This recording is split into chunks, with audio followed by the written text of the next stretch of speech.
प्रिय दर्शकों, नमस्कार। एक बार फिर से उपस्थित हूं आप सबके सामने। आज रविवार है और उस कार्यक्रम को लेकर के उपस्थित हूं जहां मैं आप लोगों के सवालों के उत्तर के साथ आता हूं जो प्रायः आपकी कुंडलियों से होते हैं। आइए, सबसे पहले आज की कुंडली में है, उनका नाम है अंजलि पांडा। ये हैं वेस्ट बंगाल की तमलूक से। देखते हैं क्या कहती है इनकी कुंडली। बन के रहिएगा और अंतिम तक देख के जाइएगा। जिन्होंने भी कल के कार्यक्रम के कमेंट में अपना डेट ऑफ बर्थ वगैरह दिया है वो तो जरूर देख लें कम से कम।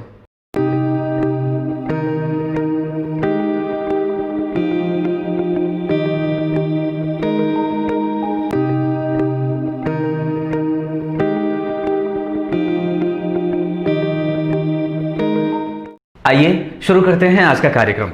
बन के रहिएगा तो अंतिम तक चीजें कुछ ना कुछ सीख ही जाएंगे। और ये है अंजलि पांडा, मैंने बताया 3 अक्टूबर 1991 शाम को 7 बजे। डिटेल इनका जो है उसके आधार पर इनकी कुंडली मेष लग्न की बनती है। अब जरा ध्यान से समझिए तो व्यक्ति है क्या। तो व्यक्ति क्या है? मंगल से प्रभावित, उग्र है, व्यग्र है और छोटी छोटी बातों पे कभी कभी क्रोध भी आ जाता है। ऐसा इसलिए क्योंकि मेष लग्न की कुंडली में राहु धनु के होकर के यहां बैठे हैं 9 नंबर की राशि में और यहां से वो लग्न को देख रहे हैं। तो अब जरा विचार करिए तो जन्म कुंडली में धर्म और व्यक्ति के जीवन में होने वाली धार्मिक बातों या धार्मिक घटनाओं का भाव कौन सा होता है? जन्म कुंडली का 9वां भाव, जहां से आपके साथ धार्मिक कृत्य होते हैं या फिर आप धर्म करते हो। उसी भाव में राहु की उपस्थिति और यहां के अधिपति होकर के गुरु अपने भाव से पंचमस्त नवम पंचम के संबंध में शुक्र के साथ बैठे हैं, जो कि सप्तम भाव के अधिपति, यानी कि सप्तम और नवम इन दोनों भावों के अधिपति एक साथ पंचम में आ रहे हैं। अब जरा विचार करते हैं इनकी कुंडली में वर क्यों नहीं मिल रहा है? क्योंकि जन्म कुंडली के दूसरे भाव के अधिपति और सप्तम भाव के अधिपति होकर के गुरु शुक्र पंचम भाव में बैठे हैं। ये विवाह का सुख देने वाले हैं क्योंकि वो कमजोर नहीं हो रहे हैं। और जन्म कुंडली में वो आपकी स्थितियों में अगर देखता हूं तो मघा नक्षत्र के सम राशि के बैठे हैं, तो वो बाल अवस्था में है। डिग्री उनकी जो है वो 4 अंश की है। इस वजह से वो कहीं ना कहीं अपनी दशा में होने के बावजूद भी ग्रह फल कम कर रहा है। मतलब आपको मेहनत ज्यादा करना पड़ेगा विवाह को ढूंढने के लिए, वर की प्राप्ति के लिए। होता क्या है, ग्रह जब युवावस्था में हो तो पूर्ण फलदायी होता है। तो पूर्ण फलदायी होता है तो आप अगर थोड़ी सी भी मेहनत कर देते हैं तो आपका काम निकल जाता है। पर ग्रह को बल कम है तो आपको अब बल ज्यादा लगाना पड़ेगा, मतलब भागना पड़ेगा, ज्यादा मेहनत ज्यादा करनी पड़ेगी और हो सकता है कि वो थोड़ा सा आपको फल में विलंब भी देता हो, क्योंकि वो कई तरीके का फिर परिणाम देने लग जाता है। यही बात है। पर एक बात बता दूं, आपकी कुंडली में नवमांश कुंडली में सप्तम भाव का अधिपति गुरु जो है वो उच्च का हो रहा है। नवमांश कुंडली में सप्तम भाव पे के जो अधिपति यहाँ पे 12 नंबर लिखा है और यहाँ के अधिपति होकर के गुरु उच्च के लाभ में हुए हैं और वहां से 7वीं दृष्टि से पंचम भाव को देख रहे हैं। ये अच्छी बात है जी, बिल्कुल ना घबराइए। साथ ही साथ एक बात बता दूं, आपकी कुंडली में तो चंद्रमा वर्गोत्तम है, कर्क के होकर के यहीं बैठे हैं वो, और उसके पीछे आगे ग्रह भी हैं, केतु और गुरु बैठे हैं, तो प्रभाव भी बुरा नहीं है। तो बिल्कुल निश्चिंते आप परेशान ना होइए। विवाह की स्थितियां अभी नवंबर से शुरू हुई हैं जो अगले साल की जुलाई तक चलने वाली है। ऐसी स्थितियों में आपकी कुंडली में विवाह की स्थितियां बन रही हैं। अगर विवाह के लिए वर ढूंढना चाहते हैं तो कर्क लग्न का अगर कोई जातक मिल जाए तो पट से उसका दामन थाम लीजिएगा। और शुक्र पंचम भाव में बैठे हैं 5 नंबर की राशि में, तो सिंह लग्न का भी अगर कोई मिल जाए तो भी विवाह कर सकते हैं। विवाह की दिशा आपकी कुंडली के आधार पर पश्चिम दिशा की तरफ बनती है। वैवाहिक संबंध भी आपके अच्छे हैं, परेशान नहीं होइएगा। आपकी कुंडली अच्छी है और आप मांगलिक भी नहीं है, ना तो जन्म लग्न से न ही चंद्र लग्न से। क्लियर है? अब आगे बढ़ते हैं। अगली कुंडली है हिरेन ठक्कर। ये वडोदरा गुजरात से हैं। 22 अक्टूबर 1981 19:39। श्रीमान ने पूछा है विदेश जाने के लिए बता दीजिए। एक बात बताता हूं, मैं आप लोगों को एक कहानी सुनाता हूं, छोटी सी कहानी है, सुन लीजिए।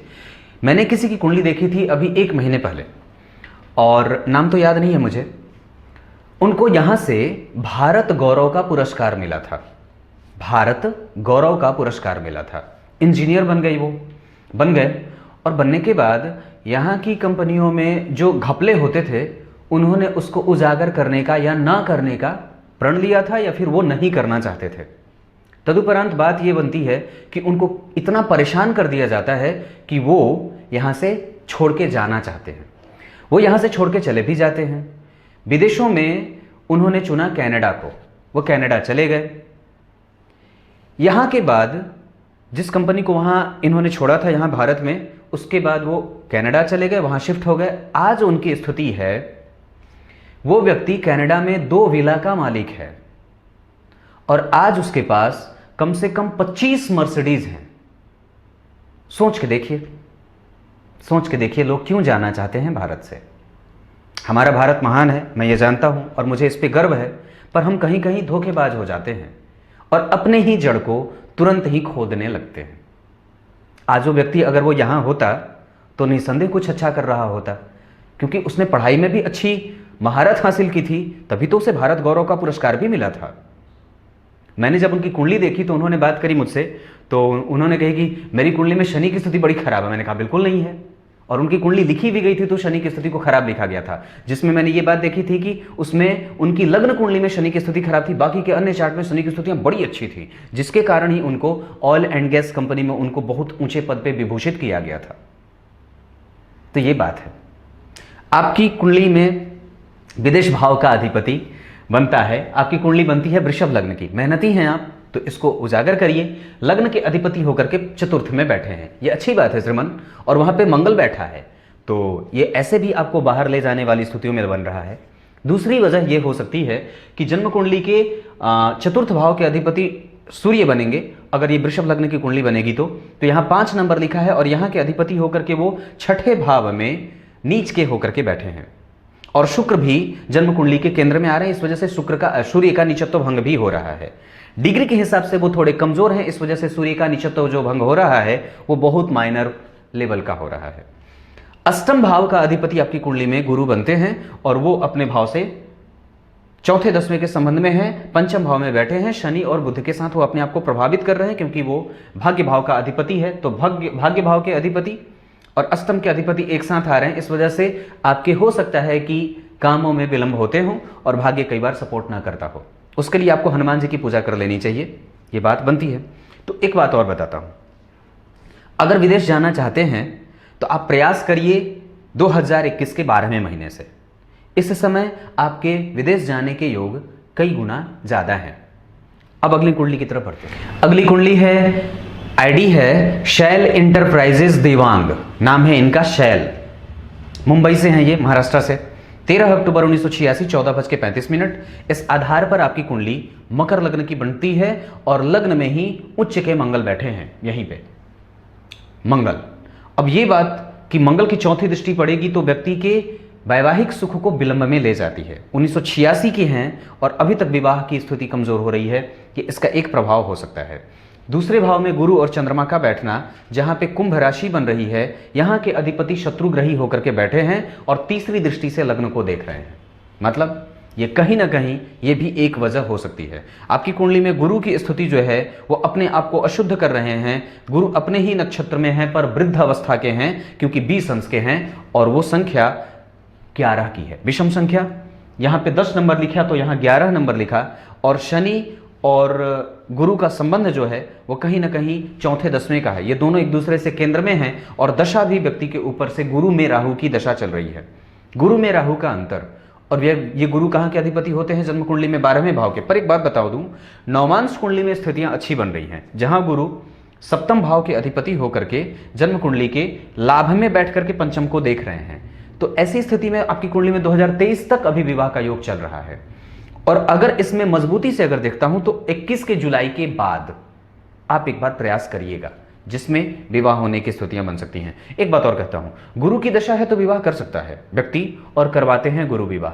पर एक बात बता दूं, ऐसी स्थितियों में कि जन्म कुंडली के अगर मैं सप्तम भाव के अधिपति को देखता हूं तो मकर लग्न की कुंडली के लिए चंद्रमा यहां सप्तम भाव के अधिपति होते हैं और वो अपने भाव से 8वें गए हैं गुरु के साथ, जो कि व्ययेश है।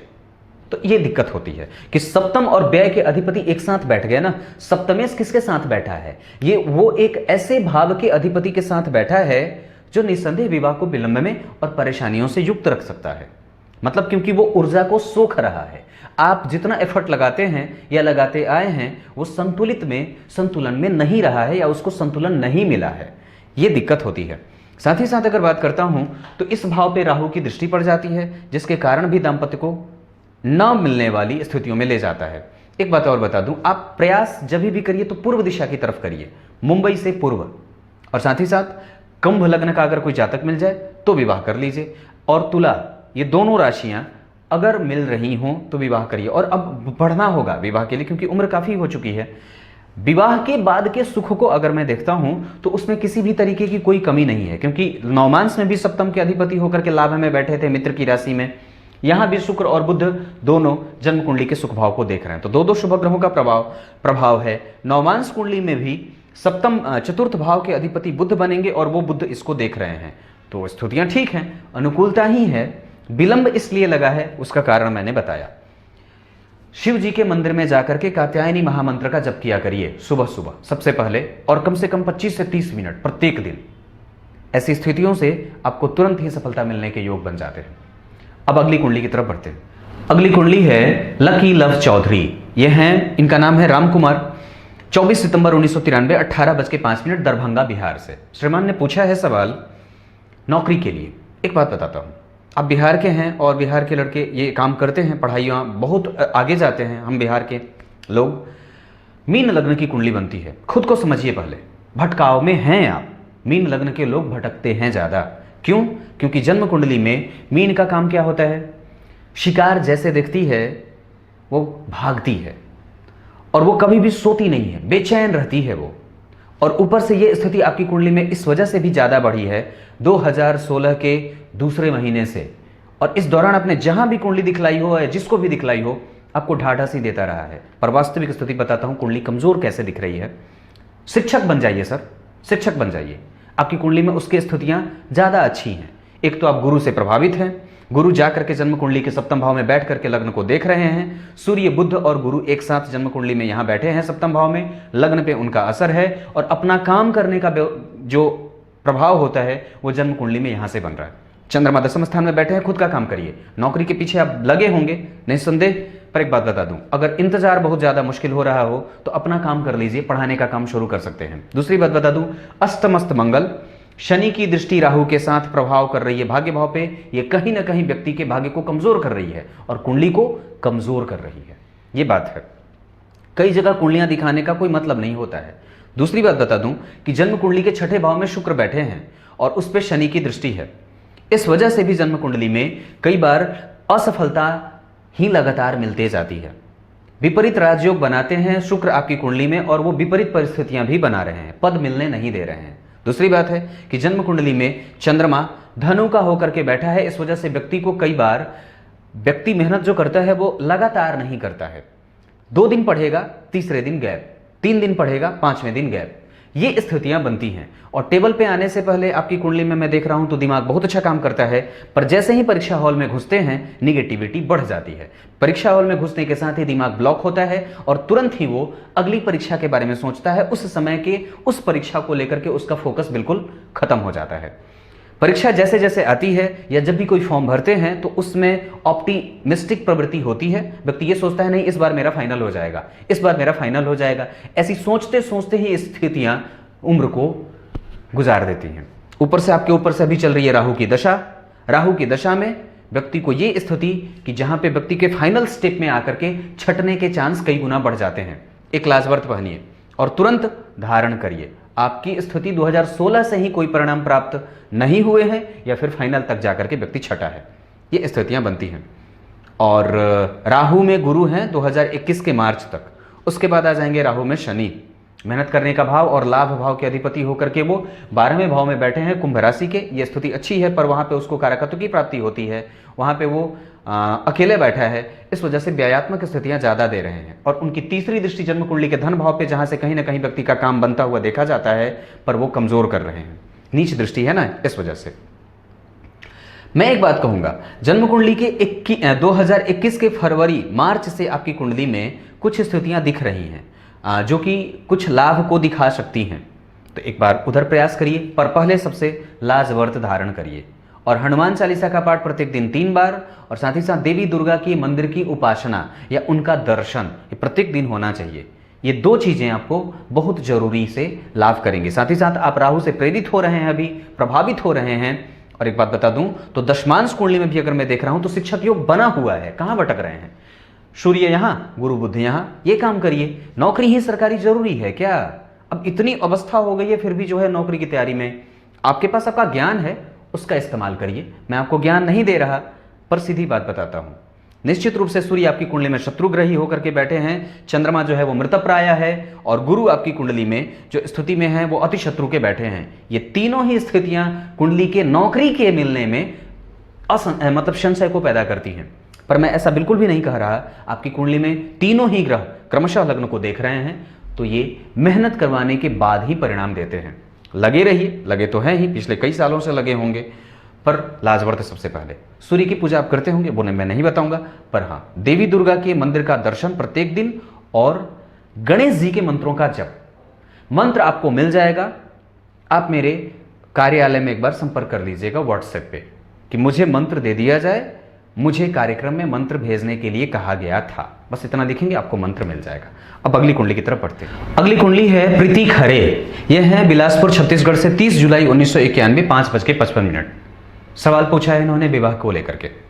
आपकी कुंडली में बहुत अच्छी कुंडली ये बन रही है कि लग्न में ही सूर्य और गुरु बैठे हैं और उच्च के गुरु बैठे हैं, साथ में उसका सहयोग जन्म कुंडली के धन भाव के अधिपति कर रहे हैं। लग्न और धन के अधिपति एक साथ आते हों तो व्यक्ति को धनाढ्य बनाते हैं। पर एक बात बताता हूं, विवाह के लिए अगर आपने पूछा है तो विवाह का सुख पूरी कुंडली को मैंने देखी, अगर बात करूं इस कुंडली में तो जरा गौर करिए तो शनि सस महापुरुष योग और गुरु हंस योग, ये दोनों बना, और साथ ही साथ नवमांश में सूर्य नीच के हो रहे हैं, पर यहाँ पे हंस योग जो बन रहा है वो केंद्र में बन रहा है और सूर्य भी साथ में है। और सूर्य आपकी कुंडली में सम राशि के युवा होकर के बैठे हैं क्योंकि उनकी डिग्री 12 हंस की है। अब उसके बाद बात करता हूं तो जन्म कुंडली में सुख भाव के अधिपति द्वितीय भाव में बैठे हैं, और वो जन्म कुंडली के व्ययस के साथ यानी कि बुध के साथ, और सुख भाव के अधिपति जन्म कुंडली के शुक्र, बुध और शुक्र एक साथ बैठे हैं। साथ ही साथ कौन बैठा है वहां पे? मंगल बैठा है, जो कि जन्म कुंडली का पंचम भाव का अधिपति। 12वां 3 नंबर, चौथा भाव जहां 7 नंबर लिखा, और मंगल जहां पे 8 नंबर पंचम भाव के अधिपति। इन तीनों का योग द्वितीय भाव में हो रहा है। सामान्य है, वैवाहिक संबंध और वैवाहिक सुख सामान्य होगा। द्वितीय भाव में मंगल बैठे हैं, और वो कहीं ना कहीं से अगर देखता हूं तो राहु से दृष्ट है, क्योंकि राहु आपकी कुंडली में 6ठे भाव में बैठा है। जीवन परेशानियों से भरा हुआ होगा ऐसा नहीं कहूंगा, पर स्वास्थ्य में कमजोरी बन सकती है। ऐसा इसलिए क्योंकि चंद्रमा यहां बैठे हैं और ये कहीं ना कहीं परेशान करते हैं। एक बात और बता दूं तो जो स्थिति मैं यहां पे देख रहा हूं चंद्रमा की, वो शतभिखा का है और उसका अधिपति राहु रोग भाव में बैठा है। इस वजह से स्वास्थ्य में रेगुलर कुछ ना कुछ हुआ रहता है। विवाह के बारे में अगर मैं बात करूं तो आपकी राशि कुंभ की है, दार्शनिक हैं आप, श्रेष्ठ हैं, मति बुद्धि अच्छी है, व्यक्ति विद्वान है और समझदार है, अपने कामों को बहुत अच्छे तरीके से तल्लीनता से करना चाहता है, स्वभाव भी ठीक है, वाणी भी ठीक है, क्योंकि वाणी भाव का अधिपति शुभ ग्रह की राशि में बैठा है और गुरु के साथ बैठा है। ऐसी स्थितियां व्यक्ति की कुंडली में, व्यक्ति मुंहफट भी होगा क्योंकि कहीं ना कहीं ये कर्क लग्न की है और राशि कुंभ की है, तो कुछ कम भी वाणी बोलता है, पर कभी कभी बोलता है तो अटपटा बोल जाता है, या कई बार उसको पता नहीं चलता है कि क्या बोलनी है चीजें और क्या नहीं बोलनी है। एक बात और बता दूं, नवमांश कुंडली में शनि और चंद्रमा यहीं बैठे हैं, जहां शनि होते हैं जन्म कुंडली के द्वितीय और तृतीय भाव के अधिपति। धनु लग्न की कुंडली बनेगी और शनि और चंद्रमा का विष दोष, और ऊपर से जन्म कुंडली में सप्तम भाव के अधिपति सप्तम भाव में अकेले बैठे हैं, पर गुरु की दृष्टि यहां पे है। इस वजह से वो चीजें ठीक हो रही हैं। गुरु और शनि का परिवर्तन योग में जाना यह वैवाहिक संबंधों को सामान्य से बेहतर भी करेगा। नवमांश में स्थितियां अच्छी हो रही हैं, मतलब विवाह ठीक है। होना कब है? तो अभी आपकी कुंडली में शनि की दशा चल रही है, जो कि सप्तम भाव के अधिपति होते हैं। योग चल रहा है, पर वो ग्रह कमजोर हो रहा है, वक्री हो जाने के कारण उसके प्रभावों में कमी आ जा रही है, क्योंकि 9 अंश 32 कला का उत्तराखाड़ा नक्षत्र में बैठा है। अब निकट आइए और थोड़ा आपको और एक बात बताता हूं, विवाह में विलंब क्यों हो रहा है, या फिर विवाह कई बार देर से क्यों होता है? क्योंकि जन्म कुंडली के नवांश चार्ट में आप अगर देखें तो शुक्र मंगल के साथ बैठे हैं, शुक्र मंगल के साथ बैठे हैं, जो कि पंचम भाव का अधिपति है। शुक्र के साथ वो कहीं ना कहीं उसमें एक पापक प्रभाव फैला रहा है। इसके कारण से ऐसी स्थितियां बनती हैं। गुरु आपकी कुंडली में पंचम भाव भाग्य भाव के अधिपति होकर के लग्न चार्ट में उच्च के हो रहे हैं, सुख है और अच्छा है, पति अच्छा मिलेगा और बेहतर मिलेगा, नौकरी करने वाला हो सकता है। विवाह की दिशा अगर आप चाहते हो तो पश्चिम की तरफ बढ़ सकते हैं, कुंभ लग्न का जातक हो या फिर अगर जातक सिंह लग्न का हो तो ज्यादा बेहतर होगा। ये स्थितियां बनती हैं। विवाह का सुख आपकी कुंडली में निकटस्थ लोगों से ही ढूंढ लीजिए, अगर कोई मिल जाए तो। अब अगली कुंडली की तरफ बढ़ते हैं। अगली कुंडली है शुभम पांचाल, 23 अक्टूबर 1996, 21:45, यमुनानगर, हरियाणा। आज आपको एक भी कुंडली उत्तर प्रदेश की नहीं मिलेगी। हाँ, मिथुन लग्न की कुंडली बनती है। लग्न के अधिपति नीच के सूर्य के साथ बैठे हैं यहां, जिसके अधिपति शुक्र, जहां के अधिपति उसका नीचत्व भंग नहीं कर रहे हैं। और लग्न में ही अगर देखता हूं तो गुरु का प्रभाव है। धनु राशि के अधिपति यहीं बैठे हैं और वो लग्न को देख रहे हैं। व्यक्ति के कई प्रकार के लाभ मिलने के आसार हैं। व्यक्ति जन्म स्थान से दूर जाकर के अगर प्रयास करे या अगर जाना चाहे तो वो जा सकता है, क्योंकि राहु का प्रभाव यहां है, वो ऐसी स्थितियां दिखा रहे हैं। शनि विदेश भाव को देख रहे हैं और जन्म कुंडली में उनका भी प्रभाव है। आप बाहर ही जाएंगे और ये कुंडली ही करती है। साथ ही साथ अष्टम भाव के अधिपति दशम में बैठे हैं, बाहर जाकर के काम करने की स्थितियां आपकी कुंडली में है। बाहर निकलिए, आपकी कुंडली में 2018 से ही योग बन रहे हैं। अगर अभी भी जाना चाहते हैं तो आपकी कुंडली में अगर मैं देखता हूं तो सूर्य के साथ बैठे हैं बुध, जो कि जन्म कुंडली के होते हैं तृक भाव के अधिपति, तृतीय भाव के अधिपति। यानी कि जन्म कुंडली में शुक्र और मंगल एक साथ बैठे हैं और चंद्रमा उनको देख रहे हैं, जो कि धन भाव के अधिपति हैं। पराक्रम करने पे धन की स्थितियां भी हैं, क्योंकि धन का अधिपति भाग्य में बैठ करके पराक्रम को देख रहा है। और ऐसी स्थिति में कि जन्म कुंडली में विदेश जाने के योग आपकी कुंडली में लगातार चल रहे हैं, निकलिए जितनी जल्दी हो सके। बिल्कुल 2021 के 5वें महीने के बाद से स्थितियां और भी ज्यादा अनुकूलताओं को दिखाने वाली हो रही हैं, बाहर जा सकते हैं। अगली कुंडली की तरफ बढ़ते हैं। अगली कुंडली है सरबजीत जी की आईडी से, सीमा नाम है इनका, 7 जुलाई 1998, सुबह 9:05, लुधियाना, पंजाब। इस आधार पर आपकी कुंडली सिंह लग्न की बनती है। लग्न में ही राहु है, व्यक्ति को छोटी छोटी समस्याएं बड़ी लगती हैं। बुध 12वें है तो व्यक्ति कई बार वाचाल हो जाता है। ऐसा इसलिए क्योंकि विदेश भाव के अधिपति या 12वें भाव के अधिपति होकर के चंद्रमा नीच के हो रहे हैं। ऐसी स्थिति में कि बुध कमजोर हो गए पहले तो 12वें जाने के कारण, और ऊपर से वो धन के लिए ठीक है, मतलब धन की स्थिति इस कुंडली में कमजोर नहीं होनी चाहिए, क्योंकि सूर्य और मंगल एक साथ बैठे हैं। और वो सूर्य और मंगल होते कौन हैं? तो सबसे पहले मैं थोड़ी थोड़ी बात बता दूं। बुध 12 में अपनी वाणी पे थोड़ा सा संयमन रखिए, क्योंकि विदेश भाव का अधिपति या 12वें भाव का अधिपति होकर के चंद्रमा यहां नीच के हो रहे हैं। तो कई बार व्यक्ति को माता से या व्यक्ति के माता के पक्ष से या व्यक्ति के सुखों में, जैसे माता पिता, भाई बहन, पति पत्नी, बेटा बेटी, इन सबके सुखों में कई बार स्वास्थ्य को लेकर के कमजोरी करती है, या किसी भी तरीके से व्यक्ति के घर में दवाइयां ज्यादा आती हैं। ये बात है। आपकी कुंडली में सूर्य और मंगल एक साथ बैठे हैं लाभ में, ये बहुत अच्छी बात है जो कुंडली को अच्छी बना रही है। सूर्य यहाँ के अधिपति 5 नंबर और यहाँ के अधिपति मंगल। यहाँ मंगल और सूर्य की स्थितियां जन्म कुंडली के लाभ में हो रही हैं। अति विशिष्ट कारक भाव है। मंगल 11वें भाव में आपको धन से युक्त रखने के लिए लाभदायक स्थितियां दिखा रहे हैं। सूर्य भी साथ में बैठा है। लग्न के अधिपति का लाभ में जाना महाभाग्यशाली योग और महाधनी योग। साथ ही साथ ऊपर से सुख भाव के अधिपति का लाभ में जाना व्यक्ति को कई प्रकार से सांसारिक सुखों का भोक्ता बनाता है। क्लियर है ये बात? पति कैसा होगा? शुक्र यहाँ के अधिपति होकर के इसको देख रहे हैं, ये अच्छी बात है। दिग्बल क्षेत्र है उसका, पर चंद्रमा नीच के हो गए हैं, इस वजह से कई बार थोड़ी सी मुश्किलें भी होंगी। अब जरा गौर करिए तो नौमांस में वैवाहिक सुखों को देखता हूं तो आपकी कुंडली में मंगल यहाँ के अधिपति होते हैं। यहाँ के अधिपति होकर के अष्टम में गए हैं, तो कुछ लोग आपको ये कहेंगे कि सप्तम का अधिपति अष्टम में गया है, ये खराब होगा, पर ये नहीं होगा। ऐसा इसलिए क्योंकि अष्टम भाव में केतु भी साथ में बैठे हैं और गुरु से वो दृष्ट हो रहे हैं। ये स्थितियां व्यक्ति की कुंडली को अच्छी बनाती हैं। और एक बात और बता दूं तो वो शुभ ग्रह की राशि में, मतलब जो गुरु बैठे हैं वो अपने मित्र की राशि में बैठे हैं, संतुष्ट है ग्रह। इस वजह से ऐसी स्थितियों में कि जन्म कुंडली में अगर गुरु और मंगल के संबंध को देखते हैं तो चूंकि गुरु की राशि बनी और वो भी मूल त्रिकोण राशि और गुरु से दृष्ट है, वहां पे केतु जैसा शुभ ग्रह जो सर्वाधिक वरिष्ठ ग्रह होता है नवग्रहों में, जो सबसे ज्यादा शुभद और सबसे ज्यादा अनुभवी ग्रह होता है, तो वो मंगल के साथ अगर बैठेगा तो पति को रोग दे सकता है। पर ऐसा नहीं है कि दांपत्य खराब होगा, क्योंकि उस भाव का अधिपति, और साथ ही साथ जरा और गौर करता हूं तो जन्म कुंडली में चतुर्थ के अधिपति 12वें जाकर के अपने जन्म स्थान से दूर का संबंध बनता दिख रहा है।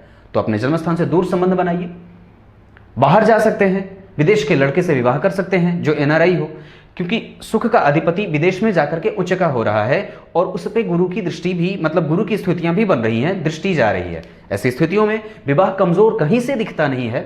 हाँ, एक बात कहूंगा कि शुक्र की यहां पे दृष्टि है, नीच का चंद्रमा है, ये आपके स्वास्थ्य को परेशान कर सकता है।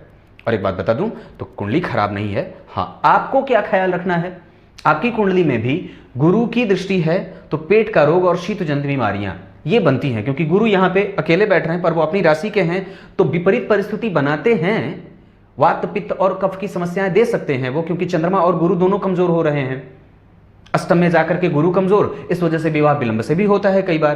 पर अभी आपके पास अवस्था है और उम्र भी है, तो परेशान बिल्कुल भी नहीं होना है। अभी आपको टोटली आपका फोकस आपके करियर पे होना चाहिए, क्योंकि यहीं पे शनि नीच का है, ये प्रभावों को कमजोर कर रहा है। तो पढ़ाई और उच्च शिक्षा में बाधाएं, ये बातें बनती हैं। तीसरी दृष्टि जन्म कुंडली में यहां पड़ रही है, लाभ है। कुंडली में मेहनत करिए पिता के साथ संबंध अच्छे बनाने का और उनको विकास दीजिए। सुबह सूर्योदय से पहले जग करके सूर्य को अर्घ दिया करिए, क्योंकि सूर्य पे शनि की दृष्टि है जो कि जन्म कुंडली में नीच का होकर के बैठा है।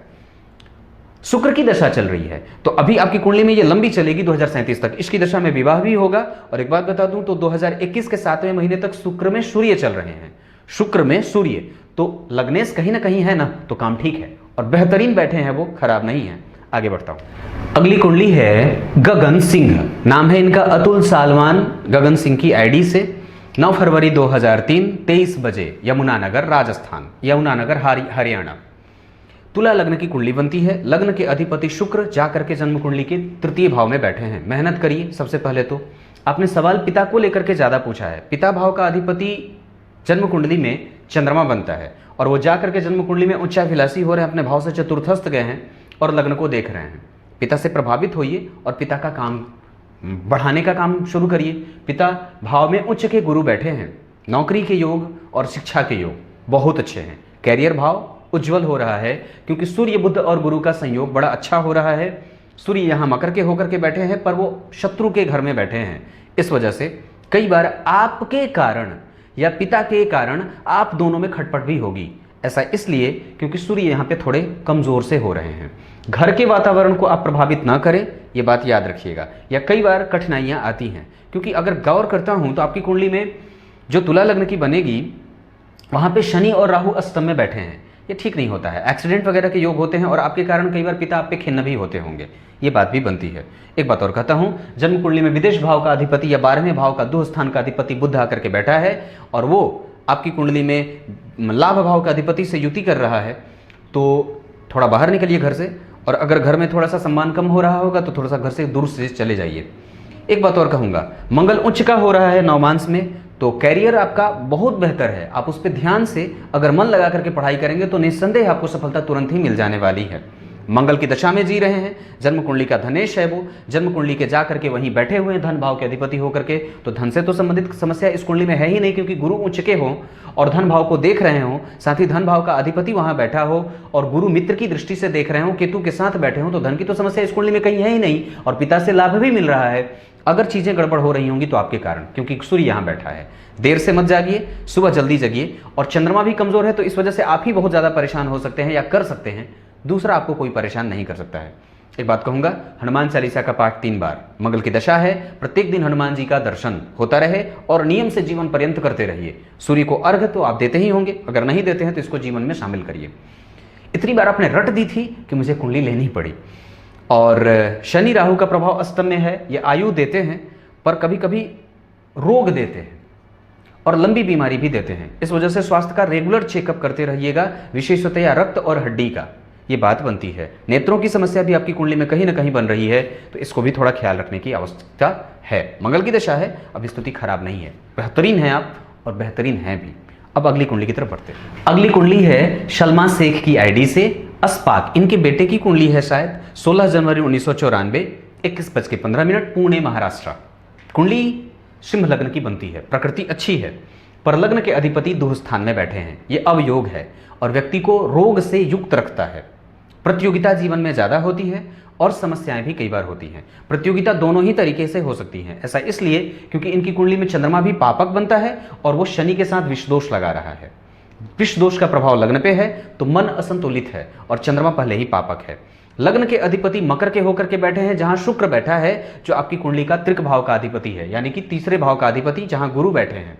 तो शुक्र और गुरु एक दूसरे से केंद्र में, पेट की समस्याओं को मैं देख रहा हूं और कहीं ना कहीं स्वास्थ्य परेशान हो रहा है। पर यह वर्गोत्तम लग्न की कुंडली है, क्योंकि लग्न भी 5 नंबर से, नवमांश भी 5 नंबर से, यह स्थिति अच्छी है। पर ग्रहों को अगर हम इंडिपेंडेंटली चेक करते हैं तो सूर्य भी 2 अंश 30 कला के, कमजोर नक्षत्र उत्तराखंड का है, ये अपने नक्षत्र में बैठे हैं तो थोड़े से फलदायी भी होंगे, प्रतियोगिताओं में थोड़े से इनको एक पॉजिटिवनेस मिल सकती है।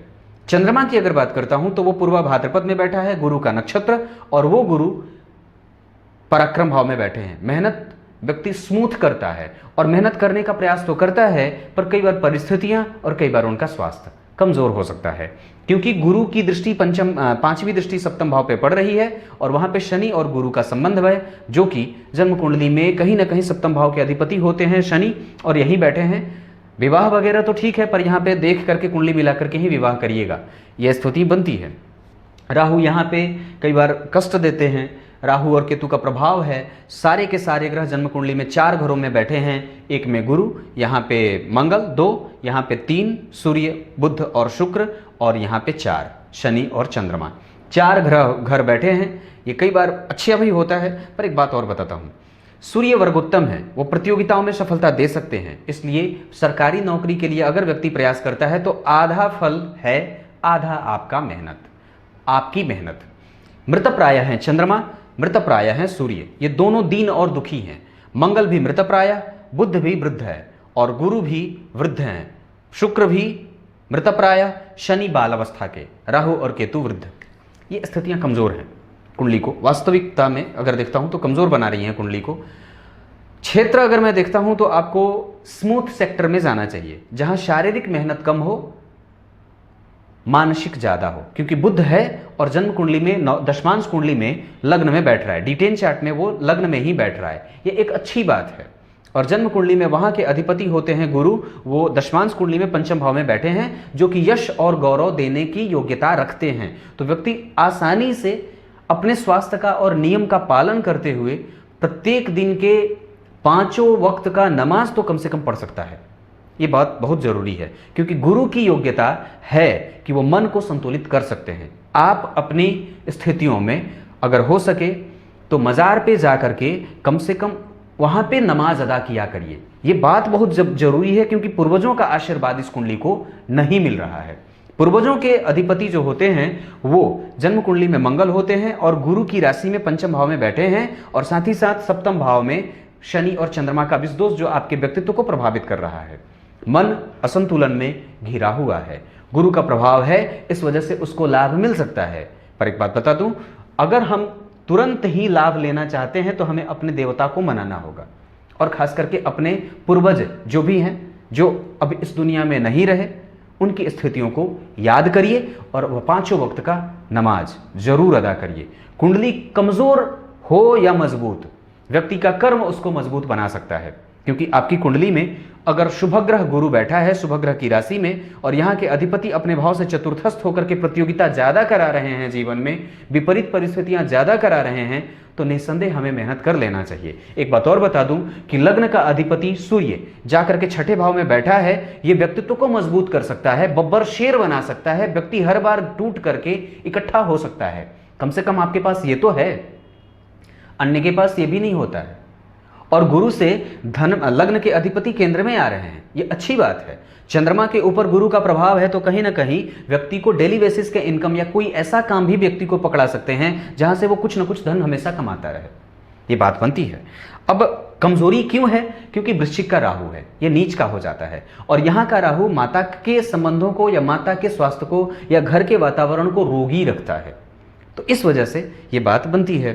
कुछ दान वगैरह आपको कर लेना चाहिए, इनके हाथ से कुछ दान कराइए। ये व्यक्ति 1994 के हैं, अवस्था इनकी जितनी होगी वो उतने नहीं दिखते हैं या प्रायः सुस्ती छाई रहती है।